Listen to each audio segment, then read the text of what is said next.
हम इंसान आज कितने आधुनिक बन चुके हैं। पृथ्वी जो हमारा घर है, जहां हम मनुष्यों ने कई पीढ़ियां बिताई हैं, जिसने कई करोड़ सालों से जीवन को अपने अंदर आश्रय दिया है और आज भी देता आ रहा है। वैज्ञानिक के अनुसार पृथ्वी पर जीवों के करीब 87 लाख प्रजातियां रहती हैं, जिसमें से केवल 15% प्रजातियों को ही हमने आज तक खोजा है। लेकिन आखिरकार ये सारे जानवर आए कहां से थे? आखिर धरती पर जीवन की शुरुआत कैसे हुई थी? इसे जानने के लिए हमें समय से पीछे जाना होगा। उस समय जब धरती अपनी शुरुआती अवस्था में थी, आज से करीब 4.5 अरब साल पीछे।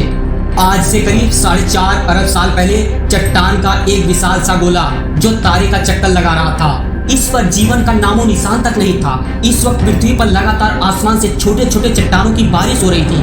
काफी लंबे समय तक यह प्रक्रिया चलती रही। इसके बाद चट्टान के एक विशाल से गोले ने एक ग्रह का रूप ले लिया। ये वही ग्रह है जहां आज हम सब रहते हैं। इनके अंदर जमी हुई बर्फ की क्रिस्टल थी, जिसने हमारी धरती पर समुद्र का निर्माण किया और साथ ही धरती के वातावरण नाइट्रोजन गैस भी लेकर आया। धरती का धरातल अब भी पूरी तरह से जहरीले गैसों से भरा हुआ था। यहाँ वायुमंडल में ऑक्सीजन था ही नहीं और धरती भी चारों तरफ से समुद्र से घिरी हुई थी। करीब 3.5 अरब साल पहले हमारी धरती में एक बार फिर से उल्का पिंडों की बारिश शुरू हुई। अब की बार ये पिंड अपने साथ केवल पानी ही नहीं लाए थे, बल्कि ये कुछ बेहद अनमोल चीज लेकर आए थे जो धरती को जीवन देने वाला था। यह पिंड अपने साथ खनिज और मिनरल्स लेकर आए थे, परंतु यहाँ समुद्र की गहराई में तापमान बहुत ही कम था। यहाँ सूरज की रोशनी पहुंच ही नहीं सकती थी, लेकिन यहाँ समुद्र की गहराई में छोटे छोटे प्राकृतिक चिमनी थे जो पानी को गहराई में भी गर्म रख रहे थे और यहीं पर जीवन का पहला बीज पनपा। ये एक प्रकार के बैक्टीरिया थे।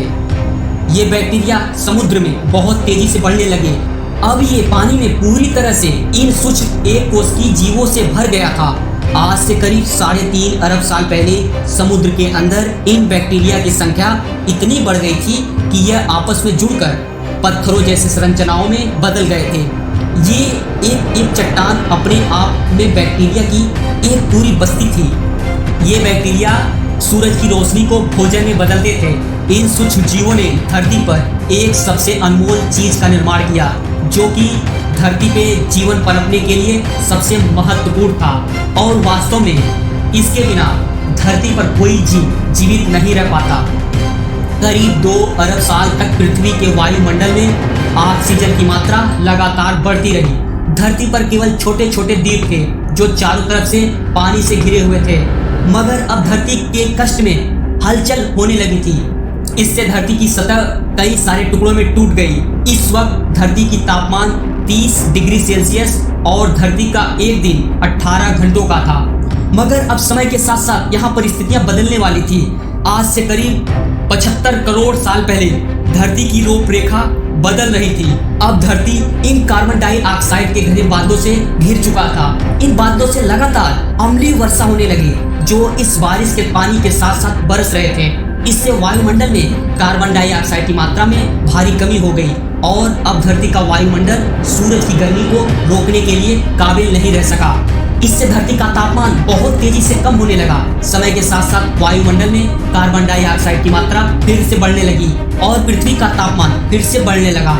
इससे धरती पर जमा बर्फ धीरे धीरे पूरी तरह से गलने लगी और पृथ्वी फिर से सामान्य रूप में आने लगी। आज से करीब 54 करोड़ साल पहले अब ये एक कोशिकीय जीव कई अन्य रूपों में विकसित हो चुके थे। ये सब कॉम्प्लेक्स मल्टी सेल्यूलर के नए प्रजाति थे, जो कि एक कोशिकीय सूक्ष्म जीव से विकसित हुए थे। लेकिन इन्होंने अपने शरीर में कुछ बेहद ही खास विकसित कर लिया था, जो आगे चलकर हमारे शरीर का एक महत्वपूर्ण अंग बनने वाला था। ये पहले जीव थे जिनके पास रीढ़ की हड्डी थी। आज से करीब 46 करोड़ साल पहले अब धरती कुछ हद तक जानी पहचानी हो गई थी। यहाँ जमीन पर रहने वाले जीव नहीं आए थे।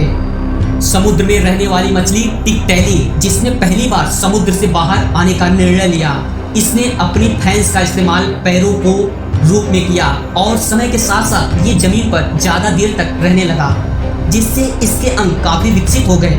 करीब 150 करोड़ साल के विकास क्रम के बाद ये जानवर अब पूरी तरह से जमीन में रहने लायक बन चुके थे।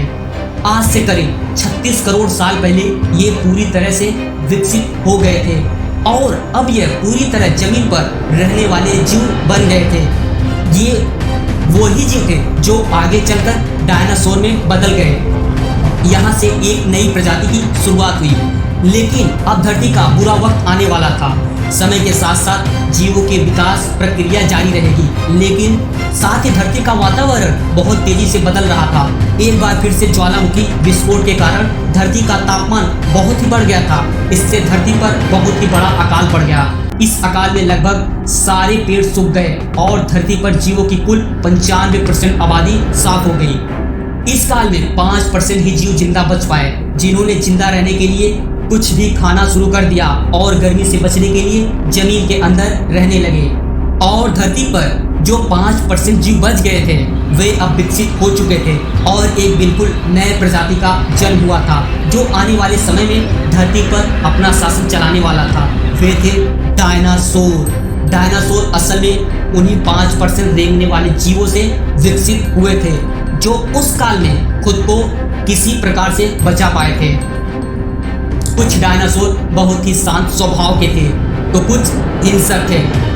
डायनासोर ने काफी लंबे समय तक धरती पर राज किया।